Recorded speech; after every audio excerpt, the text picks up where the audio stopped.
우리에게 주신 하나님의 말씀은 시편 119편 161절에서 176절까지의 말씀입니다. 시편 119편 161절에서 176절까지의 말씀 이제 제가 봉독합니다. 살아계신 하나님의 말씀을 경청하십시오. 고관들이 거짓으로 나를 핍박하오나 나의 마음은 주의 말씀만 경외하나이다. 사람이 많은 탈취물을 얻은 것처럼 나는 주의 말씀을 즐거워하나이다. 나는 거짓을 미워하며 싫어하고 주의 율법을 사랑하나이다. 주의 의로운 규례들로 말미암아 내가 하루 7번씩 주를 찬양하나이다. 주의 법을 사랑하는 자에게는 큰 평안이 있으니 그들에게 장애물이 없으리이다. 여호와여, 내가 주의 구원을 바라며 주의 계명들을 행하였나이다. 내 영혼이 주의 증거들을 지켜 싸우며 내가 이를 지극히 사랑하나이다. 내가 주의 법도들과 증거들을 지켜 싸우니 나의 모든 행위가 주 앞에 있음이니이다. 여호와여, 나의 부르짖음이 주의 앞에 이르게 하시고 주의 말씀대로 나를 깨닫게 하소서. 나의 간구가 주의 앞에 이르게 하시고 주의 말씀대로 나를 건지소서. 주께서 율례를 내게 가르치심으로 내 입술이 주를 찬양하리이다. 주의 모든 계명들이 의로움으로 내 혀가 주의 말씀을 노래하리이다. 내가 주의 법도들을 택하여 싸우니 주의 손이 항상 나의 도움이 되게 하소서. 여호와여, 내가 주의 구원을 사모하여 싸우며 주의 율법을 즐거워하나이다. 내 영혼을 살게 하소서. 그리하시면 주를 찬송하리이다. 주의 규례들이 나를 돕게 하소서. 이른 양같이 내가 방황하오니 주의 종을 찾으소서. 내가 주의 계명들을 잊지 아니함이니이다. 아멘.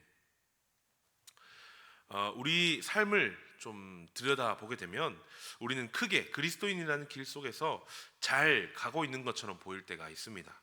그런데 우리가 우리 삶을, 그리고 우리의 삶의 기준되는 그 말씀에 비춰보게 되면 여전히 부족하고 어리석은 우리의 모습을 바라보게 되죠.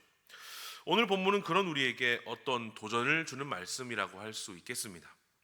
오늘 본문에서 시편 기자는 하나님의 말씀을 어떤 준엄한 의무, 조항으로 보는 것이 아니라 삶에서 떼어낼래야 뗄 수 없는 덜 나위 없는 즐거움과 기쁨으로 표현하고 있습니다. 오늘 본문 구조를 한번 살펴볼까요? 오늘 본문 구조는 크게 답관체를 취하고 있고 히브리어 알파벳 마지막 두 글자인 쉰과 타브를 차용해 시편을 써내려갔습니다. 크게 두 부분으로 나눠볼 수 있겠는데요. 먼저 161절에서 168절까지입니다. 하나님 말씀 경외하는 것과 사랑과 그에 대한 깨달음을 담아내고 있습니다. 당신의 말씀을 경외하고 즐거워합니다. 규례들을 찬양하며 사랑합니다.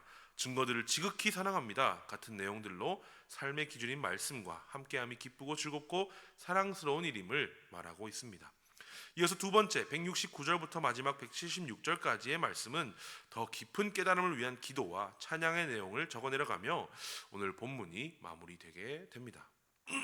오늘 본문 말씀의 큰 공통점 하나는 오늘 본문 모든 구절에 하나님의 말씀을 뜻하는 구절들이 하나도 빠짐없이 들어가 있다는 것입니다. 말씀, 율법, 규례, 계명, 주의 법 등 이러한 단어들이 이런 단어들이 뜻하는 하나님의 말씀이 단 한 번도 빠지지 않고 오늘 본문 구절들에 등장한다는 것이죠.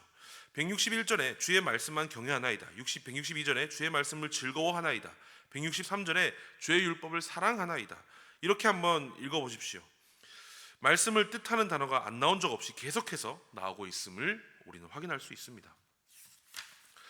이것은 오늘 시편 기자가 자신의 삶에 말씀이 얼마나 가까이 있는지, 말 한마디의 삶의 기준인 그 말씀을 잊지 않기 위해 얼마나 많은 노력을 했는지, 또 이것이 오늘날을 살아가는 우리에게 얼마나 큰 도전이 되는지에 대해 말하고 있습니다. 우리가 말할 때 하나님의 말씀에 대해서 얼마나 생각하고 말하고 있습니까? 우리의 생각만 살짝 들여다봐도 답은 쉽지 않습니까? 우리의 욕구, 우리의 욕심, 우리의 바라는 것들로 우리의 생각이 채워져 있지, 그 안에 하나님의 말씀이 어떻고 어떻다라는 생각을 우리는 얼마나 하고 있습니까?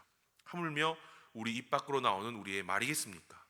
오늘 시편 기자는 우리에게 몇 가지 교훈들을 자신의 삶을 통해 또 자신의 시편 고백을 통해 우리에게 주고 있습니다. 그 첫 번째는 바로 말씀이 삶의 기준이라는 것입니다.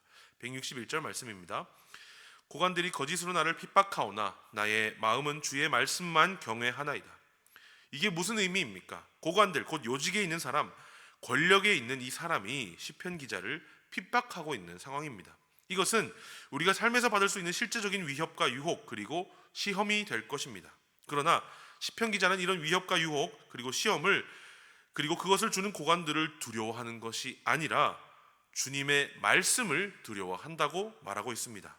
정말로 어려운 일 아니겠습니까? 우리는 우리의 알량한 목숨 하나 건지기 위해 세상의 권력과 타협하기도 하고 순응하기도 하고 두려워하기도 하지만 시편 기자는 그것들보다 주님의 말씀이 더욱 두려운 줄을 무서운 줄을 알고 있다는 것입니다. 굉장히 의미 있는 가르침이고 우리는 이것을 본받아야 합니다. 따라서 우리가 살아가는 삶이 다른 어떤 외압에 의해 움직여지는 것이 아니라 주님의 말씀을 두려워하며 그것을 기준으로 삼아 살아가는 삶을 살아내야 한다라는 것을 말하고 있는 것입니다. 주님의 말씀을 두려워한다는 것 때문에 이 두려움 때문에 우리는 우리가 살아가는 삶이 행복하지 않다라고 생각할 수도 있습니다. 오늘 본문이 우리에게 주는 두 번째 교훈은 바로 말씀이 삶의 기쁨이라는 것입니다. 다 읽지는 않겠습니다만 162절, 164절, 171절, 172절, 174절을 보면 시편 기자는 말씀으로 인해 주님을 찬양하고 즐거워하고 노래하며 기뻐하고 있다라는 것을 알 수 있습니다. 162절만 한번 읽어보도록 하겠습니다.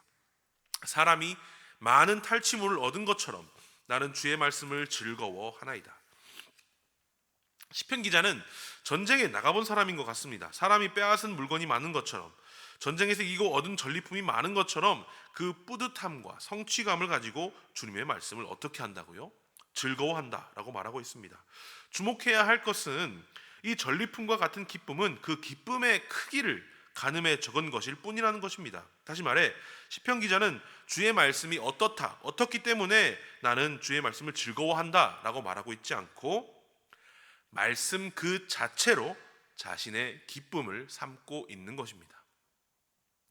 두려울 정도로 하나님의 말씀을 준엄하게 생각하는 이 시편 기자는 역시 말씀을 그 자체로 기뻐하는 그 기쁨 또한 적지 않습니다. 이 말은 시편 기자는 하나님과 굉장히 친밀한 교제를 하고 살아가고 있다라는 뜻이 됩니다. 두려워하며 동시에 어떻게 즐거워할 수가 있겠습니까? 말이 되지 않죠. 하지만 진정으로 하나님과 친밀한 교제를 갖고 있으며 또 주의 말씀을 가까이 하는 자라면 이 두 가지가 동시에 가능하다는 것을 우리 신앙의 연차가 높으신 분들이라면 어렵지 않게 이해가 되실 것입니다. 주의 말씀을 그 자체로 우리의 삶을 기쁨을 삼는 것, 그것이 바로 오늘 시편 기자가 말하는 두 번째 교훈입니다. 마지막 세 번째는 말씀이 삶의 목적이라는 것입니다. 마지막 구절 176절입니다. 이른 양같이 내가 방황하오니 주의 종을 찾으소서. 내가 주의 계명들을 잊지 아니함이니이다. 말씀을 두려워하는 것은 현재의 일입니다. 말씀을 기뻐하는 것 또한 현재의 일입니다. 그러나 인간은 지능이 높아서 현재에 일어나고 있는 일만을 가지고 그것이 충분하다고 여기지 못합니다. 실제로 많은 동물들이 죽음을 두려워하지 않는 이유가 이것에 있다고 합니다. 겪어보지 못한 죽음에 대해서 동물들은 두려워하지 않지만 인간이 죽음을 두려워하는 것은 지능이 높기 때문이고 이것은 미래에 대한 일들을 생각하고 있기 때문입니다. 미래에 대한 일들이 불투명한 것은 누구나 마찬가지입니다. 누가 미래를 명확하게 알 수 있겠습니까? 그래서 불안하고 우리의 마음은 어려워집니다. 앞에서 말한 말씀을 현재 우리 삶의 기준을 삼은들, 우리의 기쁨으로 삼은들, 미래에 대해 생각할 때는 마음이 우울해질 수 있다는 것입니다. 그럴 때는 우리가 명확하게 세워둔 이 목적의식에 따라 우리가 가고 있는 현재와 갈 미래에 대해 조명해보고 점검해보며 소망을 가지고 살아갈 수 있어야 합니다. 따라서 말씀을 우리 삶의 목적 삼는 것은 아주 현명한 선택입니다. 곧 현재가 될 미래에도 하나님의 말씀은 우리에게 여전히 기준이 되고 기쁨이 될 것이기 때문입니다. 또한 오늘 시편 기자의 말처럼 자신 또한 방황하고 있다라고 말하고 있습니다. 앞서 고백한 시편 119편 1절에서 175절에 이르는 방대한 구절을 적어놓고 있긴 하지만 마지막 구절에 이 시편 기자는 자신의 진솔한 고백들로 오늘 시편을 마무리하고 있습니다. 내가 말씀을 삶의 기준 삼고 있고 또 기쁨에 두고 있을지라도 그럼에도 나는 연약하여 이른 양같이 방황하고 있습니다. 목자 되신 주님, 이른 양과 같은 나를 찾아주옵소서. 아주 수동적인 자세를 취하고 있습니다. 내가 길을 잃었기에 그 길을 모르기에 가봤자 상황만 나빠질 것을 그는 알고 있는 것입니다. 그래서 목자 되신 주님이 나를 찾아주시기를 간절히 바라고 있는 것입니다. 그 와중에 시편 기자가 꼭 붙들고 있는 것은, 방황하는 가운데서도 딱 붙잡고 있는 것은 바로 주의 계명, 곧 주님의 말씀입니다. 우리 주님의 말씀이 우리의 목적 되기 때문에 내가 지금 길을 잃었다 할지라도 우리 주님께서 나를 찾으실 수 있다라는 것입니다. 내가 그 말씀을 붙잡고 주님의 이름을 부르고 있기 때문에 주님께서 우리를 찾고 우리의 길을 다시 주님의 길로 인도해 주실 것이라고 시편 기자는 고백하고 있습니다. 정리하자면 주님의 말씀은 우리 삶의 기준, 기쁨, 그리고 목적입니다. 우리는 연약하여 삶의 기준을 말씀이 아닌 곳에 놓고 살아갈 때가 있습니다. 또한 말씀이 있음에도 불구하고 우리는 불평하고 불만하며 살아갈 수도 있습니다. 또한 방황할 때 목표를 잃고 헤매일 때도 있습니다. 그럴 때마다 우리에게 기준이, 기쁨이, 목적이 되어주시는 주님의 말씀에 반응하며 살아갈 수 있는 우리 되기를 주님의 이름으로 축복합니다.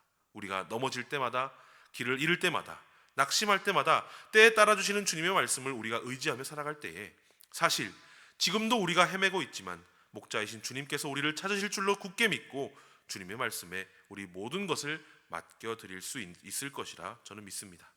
그런 은혜가 오늘을 살아가는 저와 여러분 그리고 우리 모두에게 있기를 주님의 이름으로 축복합니다. 기도하겠습니다. 말씀이신 주님, 우리에게 늘 말씀으로 함께하여 주시니 감사합니다.